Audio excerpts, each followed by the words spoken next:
tindika bosolo na bosolo to mesana koloba mwana mboka Ange Kachila azabongo mongamba na bino pona koba bino mayema koleka na mboka ya Kongo na bosolo tozawa na kosala mosala penza na bosolo elongo na bino tokosala penza makambo kitoko pambate biso nde ba ya bino pe ya biso tosito mesana kibonde kona biso motako kata zate mwana mboka Ange Kachila mesana bongo kopesa bino basango na ndenge ya bosolo basango obolingaka pe na ngonga obosibo mesana na mwana mboka Ange Kachila ba reaction na bino makambo na bino mituna na bino WhatsApp ezawa na pona kobenga na zawa na pona bino pe bozawa na pona biso mbote mingi na bino balandi tindika bosolo na bomesano to mesana kubeta bino masolo ya mboka mena bosolo lelo penza to kobeta masolo mingi ya bameti o basundola bamindele bayaka kobota na Kongo babwaka bakenda na bango bamona Kongo lokola fulu na bango to kobeta jisu masolo ya gratuité na ebandelinde masolo eko ezaka mwa makasi pamba te tata mokambe kolo fachi alobaki pona kofuta misolo te ezaki ka pona mbula moko te alobaki bambula nyonso lokola mobeko esenga bongo babande kosala mobeko te azongisi bato to biso bayimboka likanisi ya kosala mobeko ete bana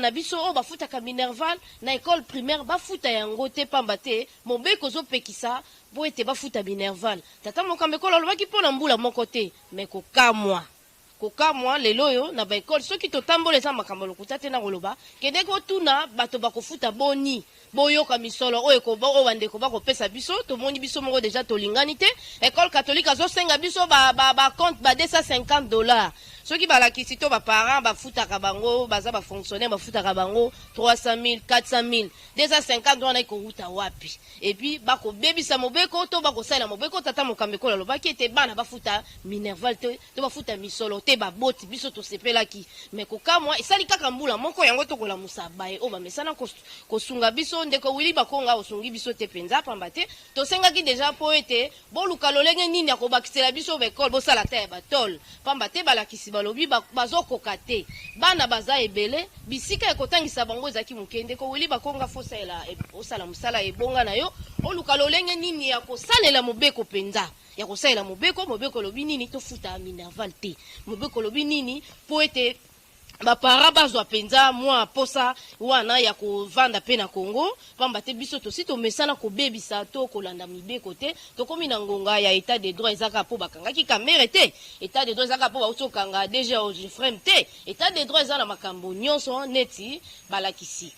to ba mama o ba kotinda bana na bango na école balakisi pe baza pe na bosenga ya balakisi mingi basi bakoli bitelo eza mikie ndeko wili bakonga tokanisa ki lokola misale zaki mingi te okokai kotambola penza pona kolengele lolenge nini bana bakozonga kelasi bakotanga boni bakosala boni kokamwa biso tokamwa na ba ministre na balakisi bango nyonso basala ka be misala ngo soki bitele ko bikozonga ndeko mi kopesa biso pasi to komo yoka déjà ba école catholique ba komi déjà ko banda biloko ba bandaki déjà avant po bango ba mesala déjà ko bundisa gratuité siko to komi ko belela bandeko ya société civile Jean Bosco puna ngonge koki ya kotambola ya ko belela foko to banga mobeko to tosa mobeko bandeko na biso basango bolakisa biso bolingaka ba oyo bazanga bino boloba bozaka pembeni ya babola mais biloko bino boko pesa biso wana mobola kotangisa mwana na école na bino te ndeko ambongo nde musala oyo kosala biso yango oyo ole okota na kati ya politique oyo za na kati ya société civile okoki kosunga bayimboka bandimi o bakoti batiaka mabonza ba 10,000 francs ba 5,000 francs ba 2,000 francs wana bozala pe pembeni na bango ezaki mwa kopesa koyebisa kotokola musa bayimboka pamba te kela se komi kozonga tokomi kozwa ba billet de vacances kotala misolo oyo kobima kuna ekomi kosala biso bobangi pamba te botangi ya pamba ezaki mpona mbula moko te tata mokambe kolo lobaki tosa mobeko nde sengi bana école primaire bapesa misolo te mais ezala te ke mobeko wana foto kotisaka ngo ngonga nyonso na mitu ya bato biso nyonso toza bato te to milengeleke po ete baelakisi to baboti bafuta misolo te foto sala boni na biso na ba ministre to fandaka kaka soki likambo ekoki nde biso no soto telemi ndeko wili bakonga sunga biso ko pesa biso musala makasi te pamba te musala wana ko salele bongo za ministre pona biso soki biso tozaki te olinga ko zala ministre te sunga biso sala penza musala ebonga na yo bandeko ya smeko lisanga wana basangana ki pona ko telemela ba belge lokola bango bayaki kobotisa bandeko na biso kotika bana awa kokende bamonaki Kongo lokola fulu bandeko mpe batomboki il faut bafuta pamba te batika bafazer ebele soki otali bafazer babengaka bango soki bafazer noir soki nini baindien mpe ndenge moko bato ebelebele bamonaki Kongo lokola fulu na bango koya kobotisa bandeko na biso kotikela bango mikumba na nyonso bakei bandeko wana mpe batomboki balobi ete il faut bafuta me bandeko na biso babelge balobi ete balimbisa bango kaka ya pamba bango balobi ya pamba bongo ekosimba te nango wana babengaki bapanzi sango po ete bapanza sango oyo bango baza nango baza ya kosepela te pamba te na ngonga oyo tokomi bango baluka basala eloko moko boye tokozwa mokumba ya bayi oyo batikala deja bazaka na baboti te bazaka na eloko te batika bango lokola bafazer baluka eloko nini bango bakosala na place ya koloba ete likambo eza te eloko eza te bango baza na posa ya koluka kosala mwa elembo moko boye po elakisa ete makambo nyonso ezongi na kimia tolanda balisanga ya Smeko. Point de presse relative à la position de la SMECO contre la mission de la Commission Vérité et Réconciliation. Le comité directeur de la SMECO réuni à ce jour. Mesdames et messieurs membres de la Commission Vérité et Réconciliation. Mesdames et messieurs de la vérité de la Commission Vérité et Réconciliation instituée en Belgique pour le passé colonial. L'Association des métis au Congo, ASMECO en sigle, s'est fait le devoir de donner sa position en rapport avec la dite commission qui préoccupe les métis dans sa diversité et différentes générations depuis la colonisation jusqu'à nos jours. Chers membres de la presse, notre prise de position d'aujourd'hui va se focaliser sur les points ci-après. Nous ne sommes pas d'accord avec cette commission Vérité et Réconciliation du fait que son intitulé est mal formulé par manque de mots réparation. Car pour mieux réconcilier, il faut préalablement préparer les préjudices causés. Nous dénonçons l'exclusion et le non-rapprochement de nous, victimes, dans la dite commission. Nous n'acceptons pas que le travail de la commission puisse se focaliser que pendant l'époque coloniale jusqu'en 1962, car les bavures comme acte criminel d'abandon des enfants continuent jusqu'à ce jour. Nous informons la commission qu'il y a un mémo qui parle de l'abandon des enfants qui a été adressé à l'État belge, déposé auprès de l'ambassade du Royaume de Belgique à Kinshasa, en République démocratique du Congo, en date du 5 juillet 2019, qui est en souffrance jusqu'à ce jour. Nous interpellons l'État congolais pour son silence devant ce dossier que nous lui jugeons d'être complice de ces actes criminels d'abandon des enfants. Concernant la commission Vérité et Réconciliation, nous constatons que elle est mal partie car on ne rêve pas réconcilier les personnes sans pouvoir réparer les préjudices causés. C'est connu de tous des abus commis par l'État colonial dont le pardon a été demandé par l'État belge par le canal de son ex-premier ministre Charles Michel.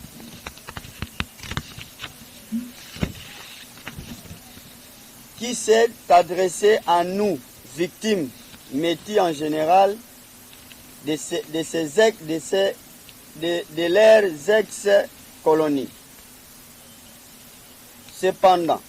la mission de la commission devrait impérativement commencer par la vérité pour passer à la réparation et en finir par la réconciliation. C'est la raison pour laquelle nous rejetons déjà le travail que fournira la Commission en amont, car partant des grandes lignes de la Commission, prouve qu'elle n'aura pas à fournir un bon résultat souhaité de tous. Aussi longtemps que la Commission ne tiendra pas un rapprochement des victimes que nous sommes, elle ne saura pas palper le vrai problème à réparer pour arriver à une harmonieuse réconciliation. Quant aux réalités connues de tous depuis la venue des colons en Afrique, les actes d'abandon des enfants nés de pères blancs et de mères noires, ce sont des actes délibérément prémédités, organisés, instruits et commandés par le roi Léopold II de Belgique. Il y a eu continuité de l'État belge jusqu'à nos jours. En effet, la Commission ne peut pas se limiter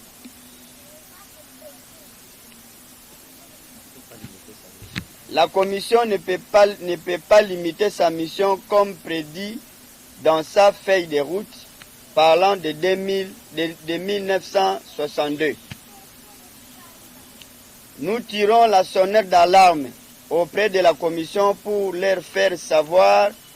qu'il y a un mémo qui parle de la réparation déposée à l'ambassade du Royaume de Belgique en date du 5 juillet 2019, dont nous attendons une rencontre tripartite, l'État belge, l'État congolais et nous métis victimes, qui traitera de la modalité de la bonne réparation. Nous regrettons l'attitude de l'État congolais dans le dossier d'abandon des enfants, car les expatriés et nous regrettons l'attitude de l'État congolais dans le dossier d'abandon des enfants par les expatriés. Et il y a eu une copie des mémos déposés à la présidence de la République démocratique du Congo en date du 5 juillet 2019. Nous attendons que l'État congolais actionne les dossiers pour obtenir l'organisation de cette rencontre tripartite Belgique, Congo et nous les victimes. À cet égard, l'Association des métiers au Congo, ASUMECO en sigle, exige un rapprochement avec la dite commission avant le dépôt de leur rapport afin de la décrire nos desiderata. Que l'État belge ne puisse pas fuir ses responsabilités, car nous sommes victimes plus, nous sommes plus déterminés. Que l'État belge ne puisse pas fuir ses responsabilités, car nous, victimes, nous sommes plus déterminés d'arracher nos droits confisqués injustement. Que Dieu de la justice nous réhabilite dans nos droits. Je vous remercie.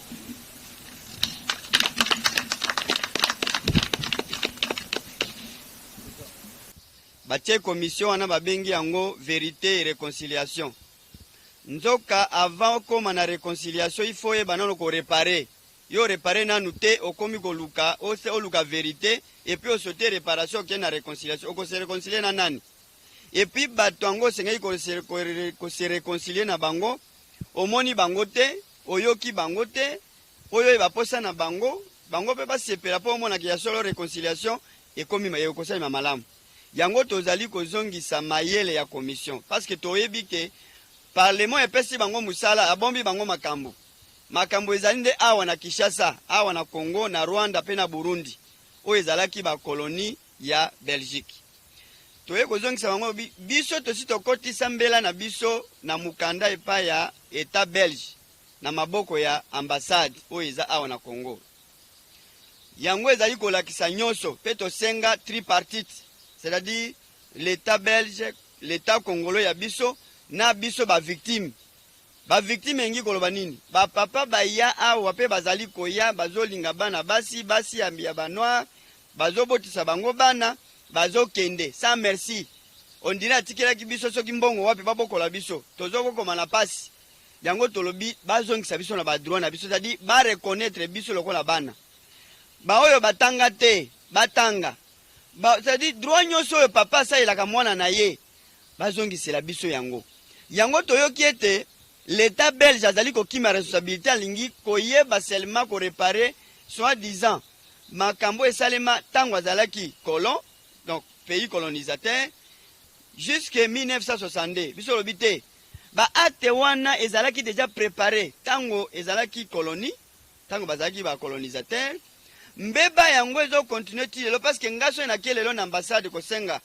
ba reconnaître nga lokola mona ya X belge ou portugais ou français ba koyebisa ngai papa na yo atikela biso mukanda moko ateke yo a reconnaître yo lokola mona na ye. C'est-à-dire ezali déjà makambo yo roi Léopold II ayebisaka bandeko na bango bana na bango bazotinda awa kendeke bozokende makambo kolinga mwasi ya mwindu te makambo kondo sala famille kuna te nde yango bazana ngo ti lelo. Yango moni bana basi bazoyeba te bazolinga toboyiteke bana bato balinga mindele te mais koyeba nani yango lingi kolinga puis protection ya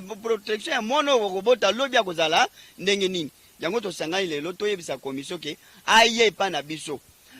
toyebi nini tokolakisa ye po tokoma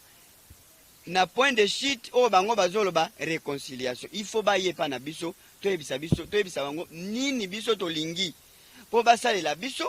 et puis makambo se kokende malamu. Voilà pourquoi tokutani lelo. Toti kolanda bongo lisanga ya Smeko. Lolenge nini bakobelela baza ya kosepela te tolandi bango moko. Pamba te tolingaka bosolo yango na tolingaka kokite sika oyo bosolo ekosalama po ekolakisa bino bosolo. Yango na tokozonga lisusu na likambo ta lisusu kaka bakelasi elelisaki biso pesaki biso pasi. Lolenge mvua matali alobaki ete baboti bafuta eloko te. Bana na biso bauti kosala examen d'état bandeko na biso baleki na biso bauti kosala examen d'état tokamwe kaka lolenge nini bafutelaki misolo. Pe likambo ya kokamwa kaka na bandeko na biso oyo bakosala na kombo ya leta bango bazosunga leta te. Nayebi te tata Mokambekolo akoki kotia lisusu commission oyo asali anti-corruption atia yango lisusu na bakelasi pamba te kelasi eza lisusu esika moko ya monene makasi po ete esunga leta état des droits penza efanda pe kuna na ngambo wana pamba te ezofanda te bandeko na biso ya leta oyo bakengelaka baekole bazosangana na bayo bakambaka baekole mpona kosala rapport ya malamu te. Soki tokiti na nzela tolobisa bamama tokoyoka kolela bamama lolenge nini bafutaki misolo ebele leta ebisaki bango bafuta kaka 85,000 francs na ngambo ya baboti bakolela balobi na television tokoyoka makambo mosusu. Soki tokomi na baekole tomoni makambo mosusu kotala mpenza bandeko na biso bainspecteur bozosunga biso te mpe bozosunga leta te. Musala bokosala ezaka mpona misolo te bandeko bafutelaka bino mpe mpo nango bamisusu bakoluka bafutaka bango ata 50,000 francs pamba te baza na eloko te me bino bozwi misala na bino bozobatela te. Yango tozoseka na tata Mokambekolo atiaki miso na ye na gratuité amonaki lolenge nini baboti bazomona pasi mpona kofuta misolo na ngongo tokoloba mamo atekaka mapa okoma na pasi mpona kofutela bana misolo na kelasi kotala misolo yango eza be $. Mais maman atekaka mapa to atekaka matembele akokoma na $100 to ata $50 mokoloni po akofuta minerval. Soki tozwi ba billet de vacances tokoka kaka misolo eza ya minene ba 250 ba 300 mais maman atekaka chaka bassin ya mapa na coin wana akokoma na ngombula nini boyoki esika bandeko na biso ba congolais bazangi mawa. Soki tokomi na école privée wana eza kolela nde kolela bazosenga bana examen d'état $250. Mbuya matalo baki ba pesa 85,000 francs. mais kende koyoka kolela ya ba mama ndenge ba kolela balobi ba kokosa biso balobi topesa 85 tokena ba école nyonso wana euti wapi na bainspecteur oyo bakosala mosala akokende epai ya mokolo ekole mpo asala mosala na ndenge esengeli mokolo ekole akozwa apesi 50 000 francs azwi misolo atie na poche akosala rapport ya malamu te epai leta aki akosi mpe kuna ete kuna makambo eza kitoko me bayimboka kote oyo bazolela yango tokosenga na tata mokambe ekolo faci bazobenga yo volcan beton sunga bayimboka osi osungi biso po ete tofuta minerval te tokomomona deja bakomi deja kobundisa pamba te basi bamesala deja kobundisa yango kaka na ebandeli yango wana nakobenga lisusu ndeko Jean Bosco mpuna ezaka mpona kokumisa ye te ezaka mosala asalelaka bayimboka kitoko po alekaka te mpo amikumisaki nasalaki boye te azosala mosala oyo société civile esalaka ndeko Jean Bosco mpuna ngonga na yo ekoki ya kobundela bandeko na yo baboti oyo bazanga misolo ya kotangisa bana to ya kotinda bana na bitelo bazwi ngolu bazwi libaku ya malamu tata mokambi alobi ete bafuta misolo te me kotala badongolo miso balingi babundisa likanisi wana bana tata mokambi bakotanga wana kuna te bana na biso nde ntango bakobundisa ete me bakobundisa nde biso momoni ke tomibundisaka biso moko bandeko na biso bainspecteur bosunga biso bolongola likanisi ya mbongo ata nakoloba bwe nayebi ke bokoloba yo kolesa biso na kolesa bino te me tata mokambi kolonga sikoyo na kosenga yo biso bayimboka tokosenga yo tya commission ya anticorruption na kati ya bekole otindi bato wana bakendaka kokanga koyeba ndenge nini babimisaka to bazwaka bambongo ya bato mpona kokosa tala bango tia bango miso pamba te bakolelisa population biso tote bango mitema basalela biso misala me bango bake kosala misala mpona misolo na bango bakomi koyokana na bakolo ekole komo osala pasi wana bozosunga mboka to bozosala ndenge nini ozwaka deja misolo na bafutelaka yo na mosala osalaka yango me ozokende bazopesa yo mbongo mpo ete babebisa mosala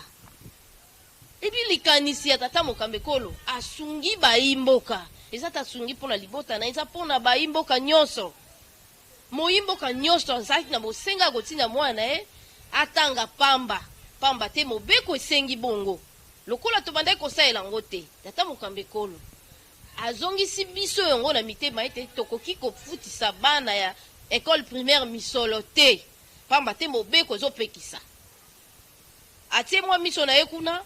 kaka biso moko bayimboka yango tokomi deja kobebisa na ebandeli ayo bamenase ekomi deja gratuité kutu esibaki te baparent bafutaki minerval te nani 7e na 8e bafutaki minerval te mais 7e na 8e balobaki esi ekoti na école primaire nayebi te soki nakokosa 7e na 8e balobaki ekotaki na école primaire yango ekokaki kofuta misolo te ekokaki kofuta te pamba te basi bakotisaki yango bitelo misusu okoki kofuta me oyo wana okoki kofuta te nayebi te place wana bolingi bokotisa mbutu mpona kobebisa kaka makambo yango nyonso ebeba nango tolika monini mpo biso bakongole biso moko tosi tokóma deja komibundisa biso moko toyebaka te bakokosa biso mpo tokaka na mposa kozwa mbongo tokóma mpe na mposa ya kotonga lokola oyo bayiba kala batonga me kotonga na moyibi esukaka kaka mabe tala ndenge bandeko bakokanga mabutu ntongo moi ntongo pokwa bandeko bakomi kokangama biso mpe bandeko na bapapa bamama bayaya na biso bainspecteur bosunga biso tata mokambe kolo luka makoki nini okoki kotia anticorruption na kati ya bite na kati ya gratuité pamba te eza mpenza esika moko ya monene oyo esimbi mboka oyo ekoki kobimisela biso bato ya malonga liboso tokokende tokomi na biso na suka ya masolo na biso topesi matondo mingi na biyumbu oyo azalaki nsima kamera epuis napesi matondo mingi na bazalisi ya chaîne Rufin Kisombe na Papi Kelly papa général Mayele na Séraphin Kachama tondi bino penza botondi pamba te mosalo tosalelaka bino nyonso bokolanda biso na tindika bosolo tindika télévision tokutani lisusu mbala nsima